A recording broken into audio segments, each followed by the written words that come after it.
नमस्कार, स्वागत है। मैं पुनीत पाठक और आप देख रहे हैं छत्तीसगढ़ की बात। प्रदेश में अगले साल विधानसभा चुनाव है और इसके लिए दोनों पक्ष पुराने वायदों का हिसाब लेकर जनता के दरबार में जाने की तैयारी में है। पिछले 2018 के चुनाव में 3 बार सत्ता संभाल चुकी बीजेपी को जनता ने महज 15 सीटों पर समेट दिया और कांग्रेस को बम्पर जीत मिली।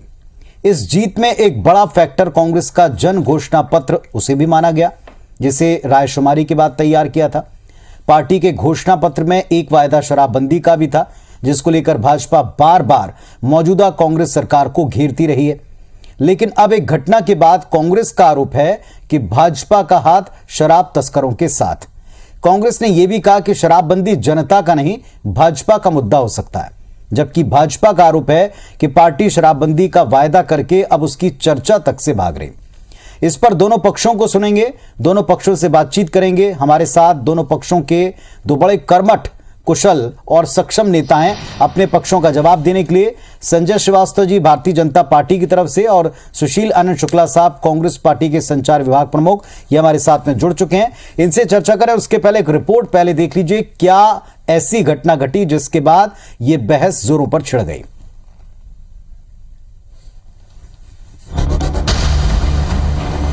छत्तीसगढ़ की सियासत में शराबबंदी के मुद्दे पर कांग्रेस और भाजपा एक बार फिर आमने सामने है। सबसे पहले इसकी ताजा वजह आपको बताते हैं। राजनांदगांव के चिचोला बॉर्डर पर भाजपा के आरटीआई प्रकोष्ठ के पदाधिकारी जयराम दुबे की कार में शराब की बोतलें मिली हैं, जिस पर भाजपा ने सीधे राज्य सरकार पर हमला बोला। भाजपा ने प्रेस कॉन्फ्रेंस कर राज्य सरकार पर बदलापुर की राजनीति करने का आरोप लगाया। भाजपा का आरोप है कि उनके कार्यकर्ता जयराम दुबे की कार में जबरन शराब रखकर उनको फंसाया गया। पलटवार में कांग्रेस ने भी प्रेस कॉन्फ्रेंस कर कहा कि भाजपा का हाथ शराब तस्करों के साथ। पकड़े जाने पर भाजपा नेता पुलिस को अपने बड़े नेताओं के नाम लेकर धमकी दे रहे हैं। चिचोला बॉर्डर के पहले 30 से 35 पुलिस वाले उनकी कार को घेरते हैं, उनकी डिक्की खोलते हैं और उन्होंने जैसा बताया है कि उनकी कार में जबरदस्ती शराब की बोतलें रख दी जाती है। गाड़ी में जो व्यक्ति ड्राइव कर रहा था और जब पुलिस ने कहा कि आपकी गाड़ी की जब्ती की जाएगी, तो उस व्यक्ति ने पुलिस को धमकाया कि मेरी पहुंच डॉक्टर रमन सिंह, राजेश मूलक, अजय चंद्राकर तक मेरी पहुंच है, मैं तुमको देख लूंगा, गाड़ी की चेकिंग नहीं कराऊंगा। वैसे शराबबंदी के मुद्दे पर पहले से दोनों पक्षों में जमकर बहस छिड़ती आई है। ताजा मुद्दे के सामने आने के बाद शराबबंदी समिति के अध्यक्ष और विधायक सत्यनारायण शर्मा ने कहा कि छत्तीसगढ़ में शराबबंदी जनता का मुद्दा नहीं है, ये केवल भाजपा का मुद्दा है। चाहे तो जनता के बीच इसका सर्वे कराकर देख सकते हैं। पलटवार में भाजपा प्रदेश अध्यक्ष अरुण साहब ने कहा कि कांग्रेस ने 2018 में अपने जन घोषणा पत्र में शराबबंदी का वायदा किया था, लेकिन अब तो कांग्रेस इसकी चर्चा तक से भाग रही है। ये शराब एक जनता का मुद्दा नहीं है, भारतीय जनता पार्टी का मुद्दा हो सकता है, आम जनता का कोई मुद्दा शराब नहीं है।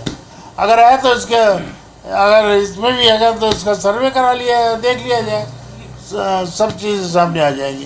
भाजपा का मुद्दा नहीं क्या है, ये है लेकिन जन घोषणा पत्र में शराबबंदी का मामला जन घोषणा पत्र में कांग्रेस ने किया और आज उससे भाग रहे हैं।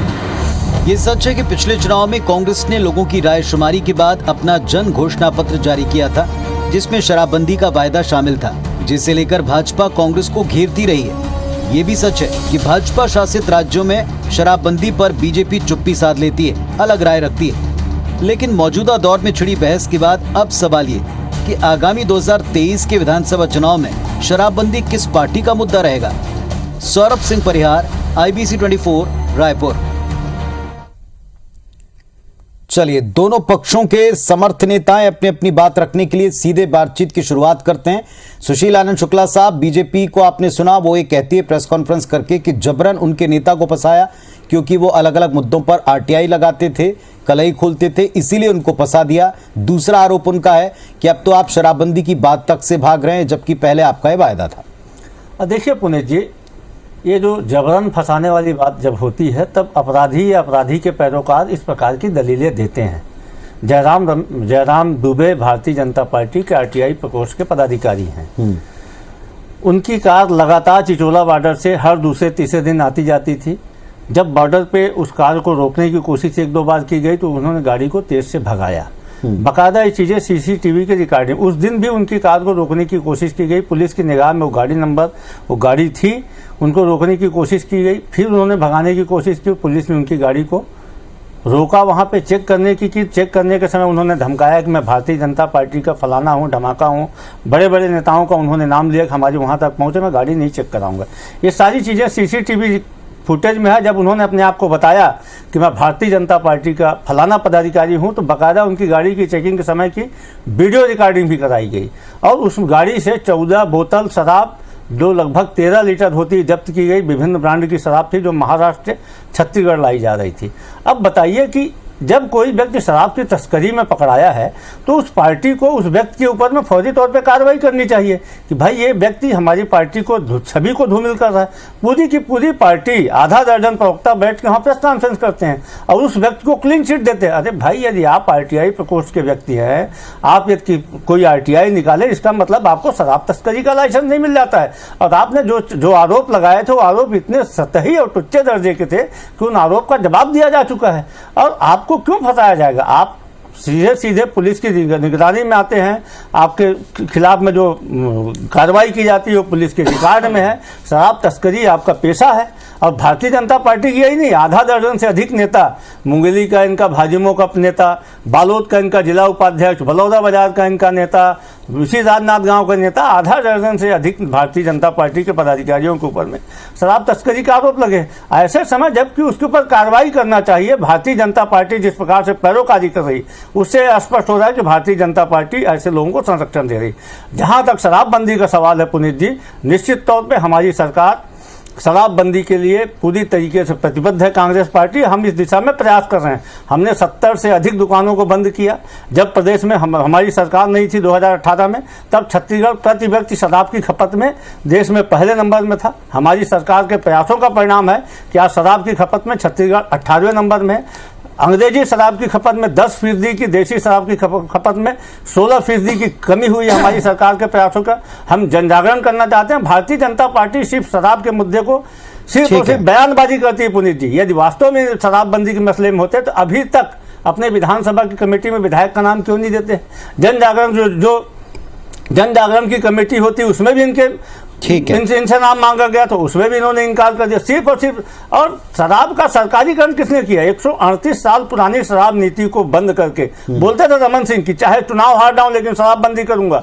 138 साल पुरानी शराब नीति को बदल के शराब का सरकारीकरण रमन सिंह ने किया। 300 करोड़ रुपए शराब से राजस्व मिलता था। भारतीय जनता पार्टी के शासनकाल में 300 करोड़ रुपए का राजस्व 5000 करोड़ रुपए तक पहुंचा। तो शराब के मामले में भारतीय जनता पार्टी किस नैतिकता। चलिए अब सिलसिलेवार करके इसके जवाब भी मैं ले लूं। संजय श्रीवास्तव जी, सारी बातें आपने सुन ली।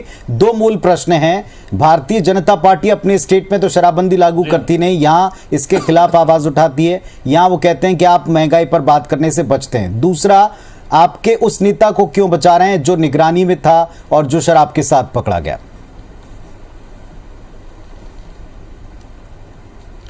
देखिए, मैं दोनों मुद्दों पर जवाब दूंगा। ऐसा ना हो कि एक मुद्दे पर जवाब देकर समय निकल जाए। दोनों मुद्दे पर जवाब दूंगा, कार्यकर्ता वाला भी और इनके शराबबंदी की नीति का भी।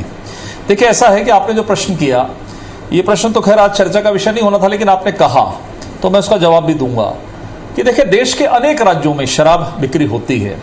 कम है, ज्यादा है, कोई कमी करता है, जो जनजागरण करता है, ये 50 सालों से चल रहा है। हम सवाल नहीं खड़ा करते, कभी नहीं करते इनके खिलाफ में। चूंकि इन्होंने घोषणा पत्र के अंदर में, मैं बार बार कहता हूं, इनके घोषणा पत्र में, ये मेरे सामने रखा शराबबंदी, ये पूरा लिखा हुआ है, कहें तो मैं पढ़ दूं इसको। इस शराबबंदी का वादे इन्होंने कहा कि कांग्रेस सरकार द्वारा राज्य में शराब की बिक्री पर पूर्ण प्रतिबंध लगाया जाएगा। बस्तर सरगुजा का जरूर इन्होंने कहा कि अनुसूचित क्षेत्रों में ग्राम सभा को हम शराबबंदी का अधिकार होगा, लेकिन शेष राज्यों में हम पूर्ण शराबबंदी कर देंगे, ये इनका जन घोषणा पत्र था। इसलिए हम सवाल उठा रहे हैं, नहीं तो कभी हम नहीं उठाते आपके लिए, इतना हम आपको सवाल आपसे नहीं करते। मुझे लगता है इस पर कांग्रेस को ईमानदारी बरतना चाहिए।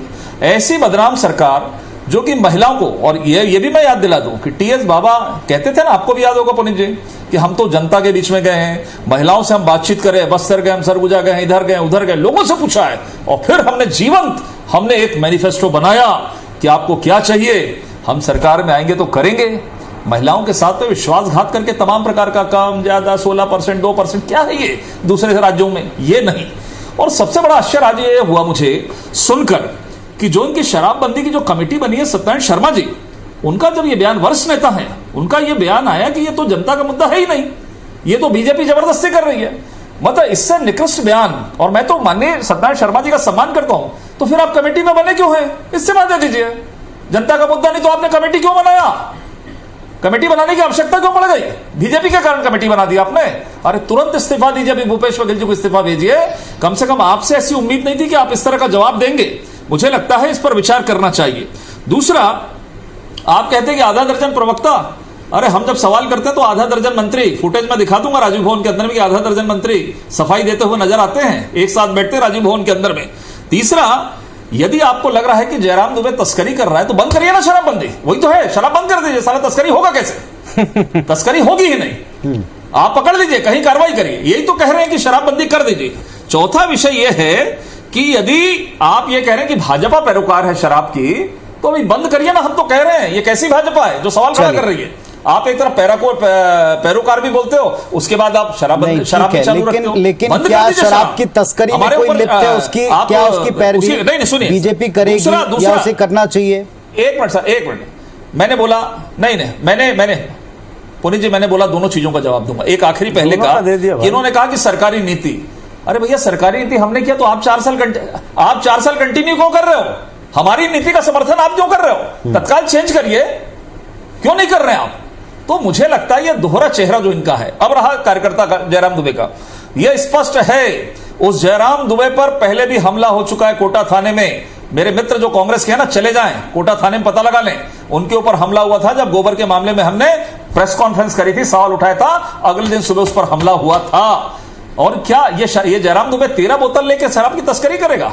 कोई यदि शराब की तस्करी करे 13 बोतल 12 बोतल, अरे क्या आरोप लगा रहे कांग्रेस के नेता, और इतना निकृष्ट कि आप किसी को चलिए अब आपकी बातों का उत्तर देंगे जी, मैं दिखा सकता हूं जयराम दुबे को हमारे दीजिए। हमारी मीडिया सेल ने कहा, देखिए मीडिया सेल ने कहा है भारतीय जनता पार्टी, संजय जी हो गया, संजय जी हो गया, सरकार दबाव बनाना चाह रही है। देखिए पुनीत जी, दरअसल भारतीय जनता पार्टी तो दो मुहा चरित्र दिखा रही है। एक तरफ बोलते कार्रवाई करो, जब ये शराब तस्कर के ऊपर कार्रवाई करती है तो भारतीय जनता पार्टी छाती पीटती है।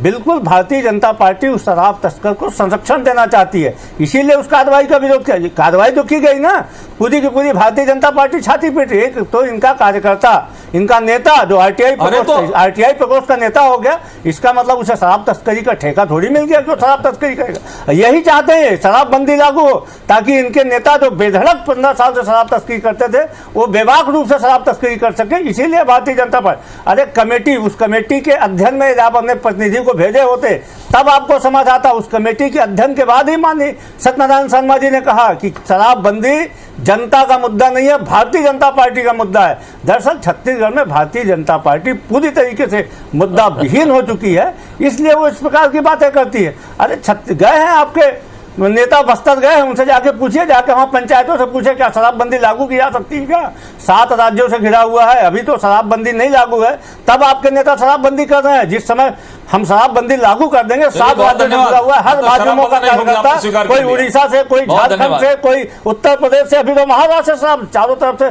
शराब लाके छत्तीसगढ़ को शराब का गढ़ बनाना चाहते हैं आप। 15 साल तक शराब की नीति को बदली करके आपने 300 करोड़ से 5,000 करोड़ रुपए तक राजस्व पहुंचाया। आवाज आपको शराब में घड़ियाली आंसू बहा रहे। जब आपकी सरकार थी तो डॉक्टर रमन सिंह ने सार्वजनिक घोषणा किया था कि चाहे चुनाव हार जाऊंगा लेकिन शराबबंदी लागू करूंगा। आज शराबबंदी में डॉक्टर रमन सिंह को सबसे ज्यादा बयान आता है। अरे हमने अपने घोषणा पत्र में कहा था, उसी का परिणाम है कि आज छत्तीसगढ़ में प्रतिदिन की शराब की खपत में कमी हुई है। हमारी सरकार का कमिटमेंट है कि हमने 70 दुकानें पहले चरण में, 30 दुकानें दूसरे चरण में, आज 100 से अधिक दुकानें हमारी सरकार ने बंद किया। आज देशी शराब में 10%, देशी शराब में 14%, अंग्रेजी शराब में 10% की कमी आई है कि भूपेश बघेल सरकार का कमिटमेंट है। हम नहीं चाहते नोटबंदी के खिलाफ शराब बन रहा है, हम नहीं चाहते कि लोग यहाँ नकली शराब पीजिए, हम नहीं चाहते कि कोई भाजपाई दूसरे प्रदेशों से लाके हमारे लोगों को शराब बेच के परेशान करे, हम नहीं चाहते कि कोई जयराम दुबे शराब तस्करी करे। इसीलिए हम शराबबंदी छत्तीसगढ़ में पूरे 4 चौबंद व्यवस्था कि आप करके लागू लिखने के बाद करेंगे, घोषणा पत्र जन जागरण लिखने के बाद करके लागू उसका करेंगे। समर्थन कर हम रहे हैं। जन घोषणा आपका पत्र, प्रदेश हमने अपने अध्यक्ष जन कहता है घोषणा पत्र कि साहब हमारी के 90% वादों को पूरा सुशील किया जी है। और आपके सुशील जी और सामने संजय हमने जी, किया है। कांग्रेस के सुशील जी, कार्यकर्ता संजय जी, बोतल लेकर अब एक सवाल जनता की तरफ से आप दोनों से पूछूंगा ब्रेक के बाद। संजय जी सुन लीजिए, संजय जी सुन लीजिए, एक सवाल पूछूंगा। आज आप शराबबंदी को लेकर बहस में पुरजोर तरीके से कांग्रेस को वायदा दिला रहे हैं, भले ही आपने वायदा नहीं किया, अब 23 की बारी है फिर से वायदा करने की। क्या यह मुद्दा बीजेपी उठाएगी? क्या यह केवल पुराना वायदा याद दिलाएगी या अपनी तरफ से भी वायदा करेगी शराबबंदी का? और कांग्रेस पार्टी इस पर क्या सोच रखती है 23 के लिए? क्योंकि हमारा आज का प्रश्न ही यही है कि अब 23 को लेकर शराबबंदी किसका मुद्दा बनेगी, किसको फायदा देगी, किसको नुकसान पहुंचाएगी। चलिए अब 23 के एजेंडे के ऊपर बात करते हैं। सुशील जी, ये बात तो सच है कि आपके जन घोषणा पत्र में शराबबंदी था। दूसरी बात, क्या जो अध्यक्ष जी ने अभी कहा शराबबंदी को लेकर जो आपने कॉन्क्रीट जमीन पर काम किया, उसमें एक समिति, उसके अध्यक्ष एक बड़े वरिष्ठ नेता हैं, एक वरिष्ठ विधायक हैं, क्या ये उनके अध्ययन का अब तक का आउटकम है जो आज उन्होंने अपनी बात की कि ये जनता का मुद्दा नहीं है? क्योंकि जनता से पूछकर आपने अपना जन घोषणा पत्र बनाया था, और अब आप जब 23 में जाएंगे तो इस मुद्दे को शामिल करेंगे या हटा देंगे? निश्चित तौर पर पुनीत जी, शराबबंदी और शराब के दुष्परिणाम, ये दोनों महत्वपूर्ण विषय हैं जिसके बारे में हमारी जो कमेटी बनी थी विधायकों की, वो कमेटी लगातार अध्ययन कर रही। सत्यनारायण शर्मा जी विद्वान नेता है, उन्होंने लगातार दौरा करके लोगों से सुन के समझ के एक निष्कर्ष निकाला है। निश्चित तौर पर जिस प्रकार से छत्तीसगढ़ 7 राज्यों से घिरा हुआ है, और जैसा संजय जी अभी बोल रहे थे, बड़ा मुझे आश्चर्य हुआ कि भारतीय जनता पार्टी के प्रवक्ता बोलते हैं कि आप शराबबंदी लागू बंद कर दीजिए, हमारे कार्यकर्ता तस्करी नहीं करेंगे। अरे भैया, आपका कार्यकर्ता महाराष्ट्र से छत्तीसगढ़ शराब ले आके बेच रहा है, जब शराब चालू है जैसे बंद कर देंगे 7 राज्यों से आपके कार्यकर्ता आके शराबबंदी करेंगे। ये स्थिति है आपकी, ये स्थिति है आपकी।